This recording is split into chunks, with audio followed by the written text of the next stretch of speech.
کہ چھٹے سال حضرت امیر حمزہ رضی اللہ تعالیٰ عنہ اللہ تعالیٰ نے ایمان عطا فرما دیا. پھر ایسا ایمان ملا، جنگ بدر ہوئی، تاجدار مدینہ صلی اللہ تعالیٰ علیہ وآلہ وسلم کی طرف سے 313 صحابہ، کافروں کی طرف سے 1000 کا لشکر. 313 کہاں، 1000 کہاں، کتنے بڑے لشکر کا مقابلہ کرنا. لیکن اسی لشکر میں سیدنا علی المرتضی شیر خدا رضی اللہ تعالیٰ عنہ جیسا مرد مجاہد بھی تھا، اس میں ابو بکر و عمر بھی تھے، عثمان و غنی بھی تھے. اسی جنگ کے اندر حضرت امیر حمزہ رضی اللہ تعالیٰ عنہ بھی شریک تھے. 313 صحابہ اکرام ہیں، لیکن ان لوگوں کی بہادری کی وجہ سے اللہ پاک نے فتح عطا فرمائی. حضرت امیر حمزہ کے بارے میں صحابہ اکرام خود فرماتے ہیں اس قدر بہادر انسان تھا، اس قدر شجاعت والا تھا، اپنی ہاتھ میں تلوار پکڑتے ہوئے یوں ہوا میں لہرایا کرتے تھے. موت کا بالکل خوف نہیں، زندگی کی کوئی پرواہ نہیں. کافروں کی صفوں میں گھس جایا کرتے تھے، جس طرف کا رخ کیا کرتے کافروں کے قدم اکھڑ جاتے، کوئی مقابلے کے لیے تیار نہ ہوتا، سامنے آنے کے لیے تیار نہ ہوتا. جنگ بدر میں کئی کافروں کو حضرت امیر حمزہ نے جہنم واصل کیا. ان لوگوں میں طعیمہ بن عدی کو بھی جہنم واصل کیا، عتبہ کو بھی جہنم واصل کیا. آقا مدنی کو اللہ تعالیٰ نے بدر کے میدان میں فتح عطا فرمائی. یہ فتح اللہ تعالیٰ نے ان مجاہدین کی برکت سے عطا فرمائی، ان کی شجاعت و بہادری سے عطا فرمائی. آقا مدنی کے یہ عظیم صحابی، آقا مدنی کے یہ چاچا جان ہمیشہ حضور کے ساتھ رہے اور فرمایا کرتے تھے آقا آپ پر اپنی جان قربان کرنا میں اپنے لیے سعادت سمجھتا ہوں. ساری زندگی پھر ساتھ رہے. جنگ بدر ہوئی. دو مشہور، اب میں جس مضمون کی طرف جانا چاہتا ہوں چونکہ وقت بہت کم ہوتا ہے اور مضمون بڑا طویل ہوتا ہے. اب حضرت امیر حمزہ رضی اللہ تعالیٰ عنہ بات ان پہ کرنی ہو تو اس کے لیے وقت چاہیے اچھا خاصا، لیکن میں تھوڑے سے وقت میں کمپلیٹ کرتا ہوں. اس میں 2 کافروں کو مارا. کتنے مشہور، ویسے تو بہت سارے مارے تھے، ان میں 2 تھے. ایک عتبہ، کیا نام ہے؟ ایک عتبہ، ایک طعیمہ بن عدی. ایک جبیر بن مطعم کا چاچا تھا، طعیمہ بن عدی. عتبہ ہندہ کا والی تھا. ان 2 کو حضرت حمزہ نے جنگ بدر میں قتل کیا تھا. اب جن کے یہ لوگ مارے گئے تھے ان کے اندر یہ آگ بھڑک رہی تھی کہ کسی طرح ہم حضرت حمزہ سے انتقام لیں. پھر جنگ احد ہوئی. سن 3 ہجری میں جنگ احد میدان لگ گیا. تو وحشی بن حرب، یہ حبشی غلام تھا اور جبیر بن مطعم کا غلام تھا. اس نے اپنے غلام وحشی بن حرب کو بلایا اور کہنے لگا کہ حمزہ نے میرے چاچا طعیمہ بن عدی کو جنگ بدر میں مارا ہے اور تو میرا غلام ہے، اگر تو میرے چاچا کا بدلہ لے تو میں اس بدلے میں تجھے آزاد کر دوں گا. اور کافی ساری رقم کی پیشکش بھی کی. کہا کہ اگر میرے چاچا کا تو بدلہ لے لے تو میں تجھے آزاد بھی کروں گا، اتنا مال بھی دوں گا. وحشی بن حرب کہتے یہ دونوں بعد میں مسلمان ہو گئے تھے. جبیر بن مطعم بھی بعد میں مسلمان ہوا اور عظیم صحابہ میں نام شامل ہوا. اور وحشی بن حرب کو تو سارے جانتے کہ خود سرکار مدینہ کی بارگاہ رسالت میں حاضر ہو کر اسلام قبول کیا. اللہ تعالیٰ جسے جب چاہے ایمان عطا فرما دے. اور ایمان ایک ایسی طاقت ہے کہ جو شخص ایمان لے آئے اللہ پچھلے سارے گناہ معاف فرما دیتا ہے، ساری معاف کر دیتا ہے. اور حکم ہوتا ہے اگلی زندگی کو اللہ اور اس کے رسول کے احکامات پر گزارو. اب یہ وحشی بن حرب کہتا ہے کہ مجھے آزادی کی لالچ تھی تو میں نے خنجر لیا، اس کو زہر میں کئی دن تک ڈبویا. اور ادھر سے جنگ بدر احد ہونی تھی تو کہتا میں چلا گیا اور ایک پتھر کے نیچے چھپ کے بیٹھ گیا، کیونکہ میرا ارادہ تو جنگ کرنے کا تھا ہی نہیں، لڑنے کا تو تھا ہی نہیں. میں تو ایک ہی مقصد پہ آیا تھا کہ حضرت امیر حمزہ کو قتل کرنا ہے، بس. اس کے علاوہ میرا اور کوئی مقصد نہیں تھا. جنگ بدر کے بعد جنگ احد کا میدان لگا. 700 صحابہ کرام 3000 کافر، صرف 700 صحابہ کرام 3000 کافروں کا مقابلہ کیا۔ مقابلہ شروع ہونے سے پہلے سبا بنت عبد العزیٰ کافروں کی طرف سے میدان جنگ میں آگے بڑھا، مسلمانوں کو للکارنے لگا، کہنے لگا ہے کوئی جو میری تلوار کا مقابلہ کر سکے، ہے کوئی جو میرے سامنے ٹک سکے، ہے کوئی جو میرے مقابل میں آنا چاہے۔ ادھر سے یہ للکارنے لگا، حضرت امیر حمزہ رضی اللہ تعالیٰ عنہ کھڑے ہو گئے اور اس انداز سے مخاطب کیا، فرمانے لگے اے سبا، عورتوں کے ختنہ کرنے والی عورت کے بیٹے، تیری اوقات یہ ہے، تیری حیثیت یہ ہے کہ تیری ماں ختنہ کرنے والی، اس کو شرمندہ بھی کیا، اس کی حقیقت بھی دکھائی۔ فرمانے لگے اے عورتوں کے ختنہ کرنے والی عورت کے بیٹے، تیری اتنی جرت، تو نے اللہ کو للکارا، اللہ کے رسول کو للکارا، اپنی ہاتھ میں تلوار پکڑی، سبا بنت عبد العزیٰ کے مقابلے میں آئے، ایک ہی بار اتنی شدت کے ساتھ کیا، اتنی طاقت کے ساتھ حضرت امیر حمزہ نے ایک ہی بار کیا، سبا بن عبد العزیٰ کو ایک ہی بار میں جہنم واصل کر دیا۔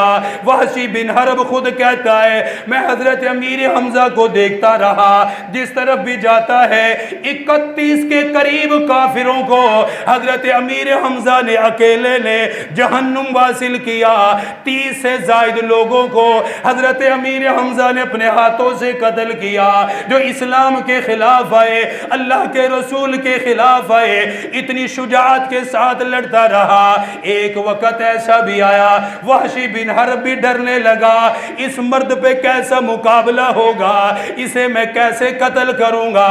کہتے ہیں حضرت امیر حمزہ پورے احد کے میدان میں دوڑ رہے تھے، کبھی دائیں طرف آ رہے، کبھی بائیں طرف آ رہے، جہاں بھی کوئی کافر نظر آتا اس کی طرف ہی دوڑنے لگ جاتے۔